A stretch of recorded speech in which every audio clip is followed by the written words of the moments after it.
이제 법학을 공부하는 방법에 대해서 간단히 말씀드렸으니까 이제는 법 중에서도 행정법을 공부해야 되겠죠. 행정법을. 그래서 행정법을 공부하기 위해서는 자, 행정에 대한 법이란 말이지.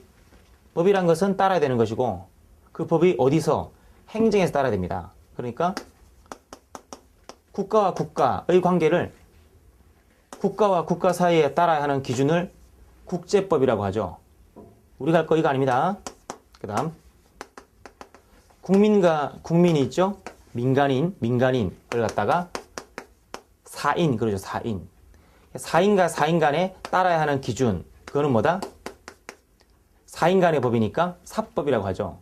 이거 할 거 아니고 우리가 할 것은 이 국가와 국민 간의 관계. 그러니까 국가가 관련되어 있으니까 공이죠. 그러니까 우리가 할 것은 뭐다? 국가와 국민 사이에 따라야 하는 법, 즉 공법을 할 겁니다. 공법. 아시겠죠? 사법이 아니라 국제법이 아니라 공법이다. 국제법 아니고 국내법. 아시겠죠? 그리고 이 공법 중에서도 행정에 대한 거니까 초등학교 때 그런 거 배우지 않으셨습니까? 국가 권력은 3등분 된다. 입법, 행정, 사법이죠? 그 중에서 우리가 할 것은 다행스럽게 몽땅 다 하는 게 아니라 그 중에서도 행정에 대한 것만 할 거거든. 행정 기능과 관계된. 아시겠죠? 국가 기능 중에서 행정 기능과 관계된 공법 합치면 행정법이 되는 거죠. 그러면 행정법을 정의를 내려라 하면은 뭡니까? 아주 간단하게 대답하면 행정에 관한 법이다. 입법에 대한 게 아니고 사법에 대한 게 아니고 행정에 대한 법이다. 그 말이죠. 그리고 이거하고 다르니까 국제법이 아니라 국내법이니까 행정에 관한 국내법이다. 됐죠? 그리고 사법이 아니라고 그랬죠? 그럼 또 합치면 행정에 관한 국내 공법이다 라고 하게 됩니다. 아시겠죠? 그런 식으로 개념을 하나씩 차근차근 늘려나가는 겁니다. 한꺼번에 다 하기는 힘드니까. 아시겠죠? 그렇게 하시면 되겠습니다. 그렇다면 우리가 이 행정관계에서 가장 많이 문제가 되는 게 뭘까? 이게 있겠죠, 그죠? 주로 이제 행정청과 어떤 국민 간의 관계에서 가장 많이 문제가 되는 것. 조세를 부과하죠. 야, 세금 내. 이런 거죠. 야? 왜 야라고 그러죠? 세금 내라고 할 때, 저 세금 좀 내주시겠습니까? 이러겠습니까? 아니잖아. 그지? 행정청이 우월적 지위에서 일방적으로 명령 강제한다니까? 야, 세금 내란 말이야. 이러는 거지. 권력적으로. 아시겠죠? 따라서 우월적 지위에서의 권리를 우리가 권력이라고 합니다. 권력. 아시겠죠? 우월적 지위의 권리를 권력이라고 한다라고 생각하시면 쉽게 이해될 겁니다.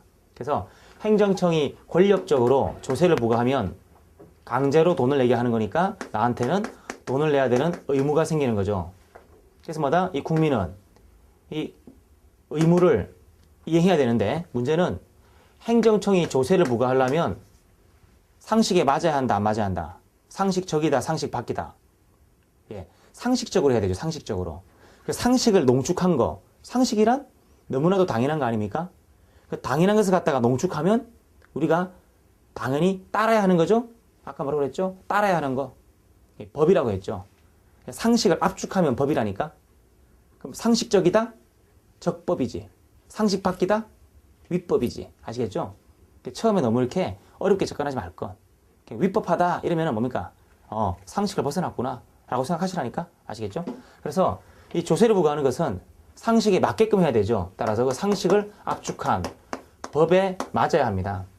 근데 만약에 이러한 조세부과 처분이 법을 따르지 않았다. 이꼴 위법하다. 그러면 상식 밖으로 세금 때린 거죠. 그럼 상식 밖의 세금은 내가 내야 될 이유가 없지. 근데 의무가 있으니까 안 지키면 뺏으러 오거든. 그래서 뭐다? 이 의무를 없애는 게 필요하겠다. 그런 말입니다. 그럼 이러한 의무를 없애는 것은 의무를 생기게 한 게 이것 때문이죠. 조세부과 때문에. 그러니까 그 의무를 생기게 한 조세부과를 없애버리면 의무도 사라지겠죠. 그래서 이런 조세부과 처분이라고 하는 행정청의 권력적 행위를 없애는 거, 효력을 소멸시키는 거, 이것을 두 글자로 취소라고 하고, 국민이 국가의 힘을 취소하긴 한 어렵죠. 그죠? 힘이 없잖아. 그래서 뭐다? 그것을 대신 국가기관한테 맡기는 거죠. 특히 이런 분쟁을 해결하기 위한 국가기관, 전문기관이 재판부죠. 거기다가 신청하는 것을 갖다가 소송이라고 합니다. 합치면 뭡니까? 국민이 국가의 권력적 행위를 없애달라고 제기하는 신청, 그것을 취소 소송이라고 합니다. 우리가 행정법에서 다룰 가장 많은 문제가 바로 이 취소 소송과 관계된 문제입니다. 그러면 이 처분은 언제 취소할 수 있죠? 조세부가 처분이 상식에 맞을 때, 안 맞을 때, 안 맞을 때, 위법할 때 취소할 수 있죠. 자, 그리고 또 이런 게 있다. 뭐냐면은 경찰이 있는데 경찰이 국민한테 총을 쏩니다. 총알이 날라오고 있는데 이 총알을 취소하라. 총알을 취소하라. 아, 지금 날라오고 있다니까? 취소를 못하는 거지. 이미 취소하기는 텄거든. 총알은 이미 뚫고 지나갔습니다. 피는 나오고 있죠. 어떻게 할 거야? 야, 치료비 물어내. 이러는 수밖에 없지. 그래서 국가를 상대로 치료비 물어내라. 이런 구제방법은 국가 배상 청구라는 겁니다. 아시겠죠? 그래서 우리가 물론 이 총 쏘는 거 뭡니까? 상식적일 때, 상식 바뀔 때. 물론 이 총 쏘는 게 상식 바뀔 때, 위법할 때. 아시겠죠? 상식 밖으로 총을 쏠 때는 내가 총을 맞아야 될 이유가 없으니까 그것 때문에 손해가 생기면 국가 배상을 청구할 수 있다. 그러면 국민이 국가를 상대로 대항할 수 있는 대표적인 방법 두 가지는 취소 아니면 배상입니다. 우리가 주로 다룰 문제가 바로 취소와 배상이야. 아시겠죠? 그러면 취소하거나 배상받는 것은 공통점이 어느 경우에 가능하다? 행정청 작용이 위법할 때죠. 그래서 행정작용이 위법하다면 두 가지 구제가 가능하다. 취, 배인 겁니다.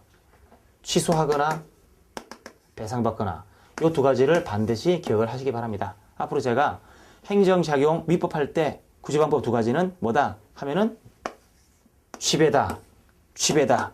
앞글자로 취배라고 하시면 되겠습니다. 자, 그러면 우리는 시험 보려고 모인 거죠? 우리 시험에서, 행정법 시험에서 가장 중요한 게 뭐냐? 아, 다 집어치우고, 그래서 어쩌라고? 아, 취소가 되냐고. 취소가 안 되냐고. 우리 시험 문제는 이거 물어봅니다. 취소가 되는지 안 되는지. 그리고 배상이 되냐고, 안 되냐고. 요게 우리 시험 문제. 특히 우리 시험 문제 80%는 요거죠. 취소가 되느냐, 안 되느냐. 아시겠죠? 요게 우리 시험 문제의 핵심적인 문제입니다. 아울러서 배상되는지 안 되는지. 그렇다면, 취소나 배상이 되느냐, 이것은 그 전제로서 행정작용이 위법해야 되겠죠. 위법한지 안 한지가 또 문제가 되겠죠. 그래서 우리 시험 문제는 취소가 되는지 안 되는지, 배상이 되는지 안 되는지, 그래서 위법한지 안 한지, 이게 우리 시험 문제의 마지막 종착점입니다. 아시겠죠? 그러니까 이런 내용들은 우리가 제4편에서 마지막 편에서 배우겠지만 이런 것들을 미리 알고서 우리가 공부하려고 하는 것은, 시험 보려고 하는 것은 바로 저거니까 저거를 위해서 달려가는 겁니다. 아시겠죠? 그러니까 저거하고 관계없는 문제는 공부할 필요가 없는 거죠. 그런 것들은 행정법 총론이라 하더라도 내려놔라 그 뜻입니다. 아시겠죠? 그런데 이런 것들을 해결하기 위해서 도움이 된다면 다른 민법이건 형법이건 다 가져오자 그 말입니다. 그래야 최대한 빨리 합격할 수 있는 겁니다. 아시겠죠?